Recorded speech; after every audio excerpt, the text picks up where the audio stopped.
Hello, so welcome. So today we're going to learn how to make tote bags. Yes, tote bags with just fabrics. So we're going to make use of this type of fabric. We're going to make this fabric and then this. I'll show you all the measurements. And then there's going to be one with a butterfly design. So just stay tuned to be able to learn how to make a beautiful tote bag. So you can carry laptops, your books, your gadgets, and whatever you want to carry, no matter how heavy the item is, you can use this tote bag to carry it. So if you want to learn how to make this apron, isn't it gorgeous?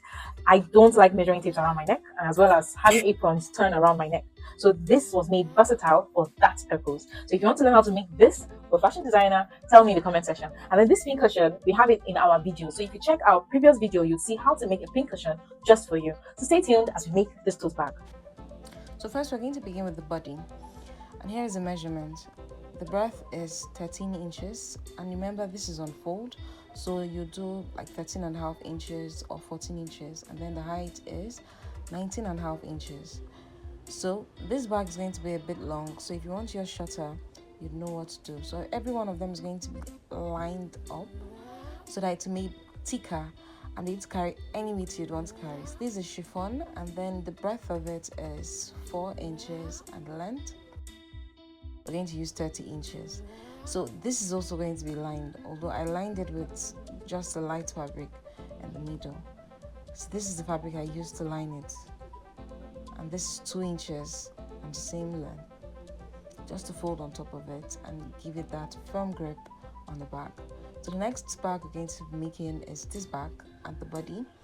The measurement is almost the same, if not the same. So the breadth is 14 inches. This is also on fold and it's 14.5 inches. So you can either cut it all around and add it, and this is 17 inches. So this will fit a laptop. And then the handle, the same inches, the same 30 inches, or you could do 29 inches, and then the breadth is 4 inches. So this will be on fold, and the fabric is thick. It's a crepe fabric, and this is a chiffon fabric. I joined two fabrics together, and I cut out a butterfly design and cut out two patterns, weaved the edges, and placed them like this. So first I'll put it on the bag or the body to find out how it looks and where I want to place it. So this is how it should look, and then this is the strap, blue and pink, just for fun. So I'll show you how that can be placed and how it can be sewn. So first and foremost, I lined the fabric. You can see this. I lined it all around and left just one part open, which is the top part, like this. But all around the body, I lined it. And same thing with this.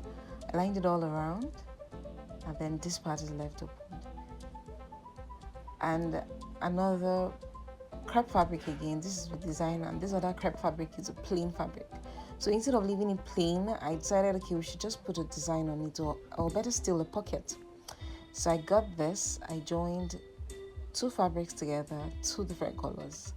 I planned to make pink, and then the edge would have oxblood. And this is the width of it, 8 inches and 18.5 inches. So I sewed all around like this, 18.5 inches for the sewing when you've not sewn it yet. And this is 8.5 if you've not sewn it as well. So this is it. So I plan to fold it this way and sew.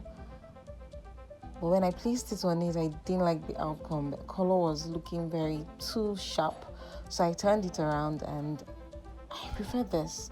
I love how the oxblood just blends beautifully, and so it just be pink. That'll be inner part of it. And then I sewed it inside so the edges are not rough, and turned it around, and this is how it looks. Then I placed my hemming gum all around like this so it stays in position. Placed it on top of it how I want it to look and where I want it to be, and use our steaming iron to press it down. If you want to learn more about hemming gum and all the things that fashion designers own and know, then check my previous video. Turn it around and do the same thing, and this made it stick more. So after I was done ironing it and pressing down with the hemming gun, I'll take it back to the sewing machine and sew it around, leaving that top part unsewn. Then for this part, the butterfly design. So remember, we placed it in a way that we would want it to look. So I didn't like the rough edges, so I sewed all around just one time all around, and it brought this. But I still wanted the middle part to just be different, stand out from the rest. So I left it that way, and then placed our hemming gum inside. You can line it all around inside. I just wanted it to stay in a position so that when I go to the sewing machine, it doesn't move, and I'll be able to sew at exactly those edges all around. So I placed hemming gum inside and then ironed it as well as the butterfly and pressed it down. And this is how it looks before lining it up, so it doesn't show any rough edges. And this is the pocket of the other bag after it has been ironed and sewn, and see the color inside. It just looks beautiful. So see the parts that was not sewn, so I folded it by 1/2 inch first before folding it again by 1 inch or 1¾ inch. Then to place the handle, you don't sew it yet. To place the handle, so this side is going to be sewn, of course, it's not sealed yet. So I measured 3½ inches from the edge to the middle part.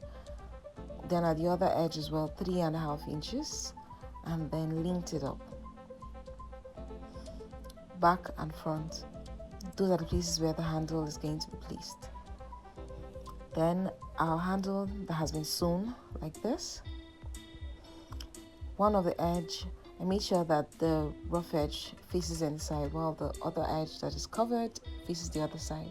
Then I pinned it down at exactly the point I marked. So you can either put it in the middle or just at the edge. So I placed it like this and pinned it down. So inwards from the marked edges. And do the same thing for the other side as well. Pinned it down from inside as though it's the bread is covering up the butter. I think I use that expression too much. So place it inside handle and ensure you straighten it and place it in so it doesn't look as though it's not straightened. So make sure it's straight, then turn it in. Then I pinned it down and sewed it down there.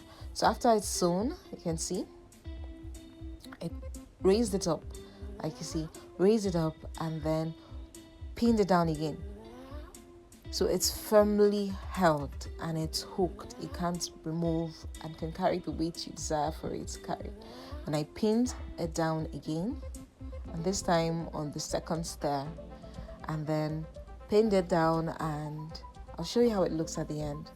I think the camera was being covered here, so I raised it and can you see? I pinned it down and I'll sew exactly at those spots. And voila, we have our handles fixed. So after our handle is fixed, we'll now sew the edges. I sewed all around. Remember, I left 1/2 inch for sewing at the side. So I'll sew at the bottom all the way to the side like so. And voila, we have our bag. So like and subscribe. I'll show you other bags, and please, you make a choice of the bag you love the most. This is one of it. So here is the bag already made. This is how it looks. And then see the other bags. You tell me which one you love the most. It's another tote bag. And then the one I love the most, this is my own choice. You can see. Then this one, I don't understand this one entirely. So this one is so playful. As if I should carry this and give the child or something. So just tell me which one you love the most and you're done. Bye.